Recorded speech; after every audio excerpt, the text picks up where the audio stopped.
Hello, and welcome back to another Critical Rocket, this time for the second of Resistance mechs, the Enforcer. Now, I'm not too overly keen on this one visually, in-game compared. I think it looks a little bit too sort of squat, you know, like it's trying to walk through an alleyway that's a bit too wide for us, or a bit squished there. I don't know. It's a minor gripe, but like I'm gonna bring up the concept art in a little bit, and you can see the difference between this and the actual in-game model. And I think the concept art really sells the mech, while the in-game model just doesn't look that hot. But anyway, outside of that, this is a 50-ton medium, I believe, that has at least this variant. The was it the 5R? Comes with a 250XL standard. See, look at that. See, I don't know. That looks really sort of relaxed and wide. But I know all the concept art is kind of different from the in-game model, and there's always some difference. But this, I don't know. This one just really didn't sell it. But yeah, it's a pretty decent medium actually. Jump jet capable.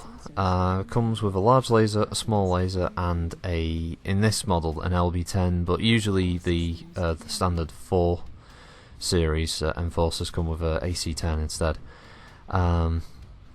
Nice visibility again. The cockpit, some buttons that have random colours on them for some reason. It's just caught my eye when I was doing the recording. I thought, what the hell are they? The profile is kind of unique. I mean, you will notice that kind of rounded head, a bit like a gargoyle but smaller coming at you with the Enforcer. But yeah, great visibility, so it's not like the cockpit's going to be much of an obstruction for you.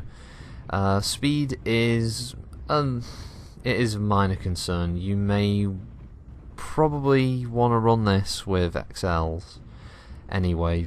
Main reason being it doesn't really have any torso-based weaponry, at least in the standard tabletop models. I know PGI have added a third model, which comes with a bunch of Ultra ACs or something like that. I haven't really run it yet. I was just running the Resistance variant just to see what it was like.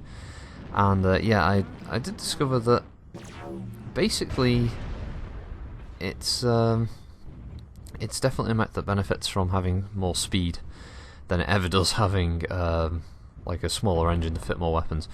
But the Enforcer can fit several energy weapons in its left arm, and I think it can fit a couple of ballistics in the right arm.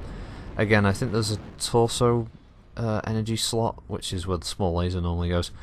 But obviously most people are just going to rip that small laser out anyway, and you probably fit like another medium or something in there, if you make room, or if you take out the small, put in some upgrades as well, endo steel and the such, you'll have plenty of room for bigger and badder weaponry.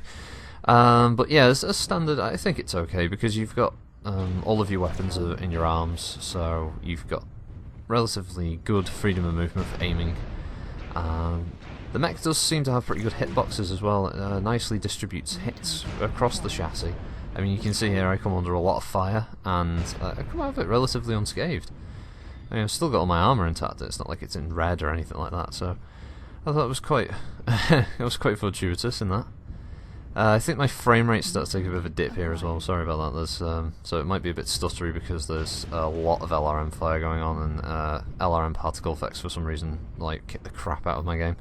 Even though I'm running this on a GTX 760 at this point, whereas my older videos for quite a while were on a Radeon 5770, something like that. So I'm not quite sure why PGI never fixed the performance with particle effects in LRMs in particular. Yeah.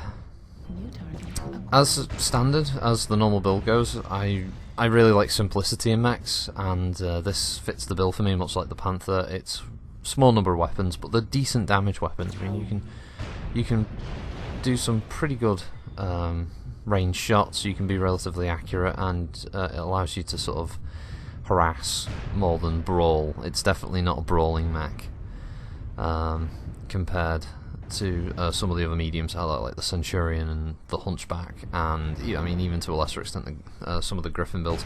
Wouldn't surprise me in the future if people start coming up with like laser vomit builds and stuff like that for this mech, or something that utilises multiple machine guns, or like a couple of ACs 2s or 5s, I've already seen someone running around with a Gauss rifle, but then that's just, you know, if there's a ballistic slot, people are going to try and fit a Gauss rifle. Wouldn't surprise me if there's an AC-20 build actually for this at some point.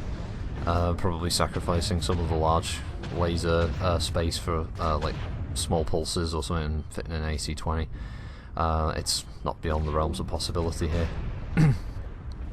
I know some people will be wondering what the point of the Enforcer is. Obviously we already have a lot of mediums.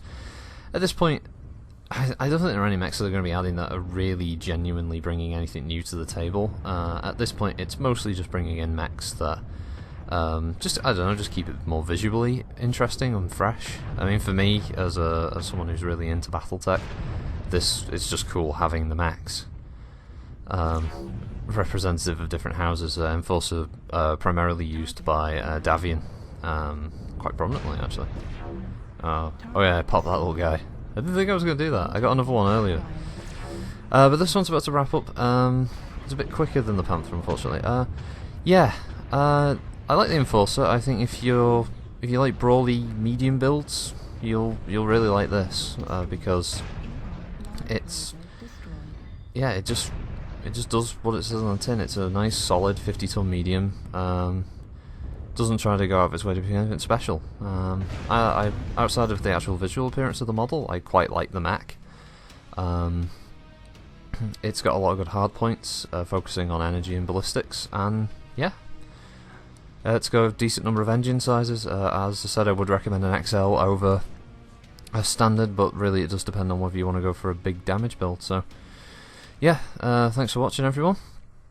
I will endeavour to continue to get more BattleTech Mechwarrior videos out there for you in the future. So have a good one. Critical Rocket signing out.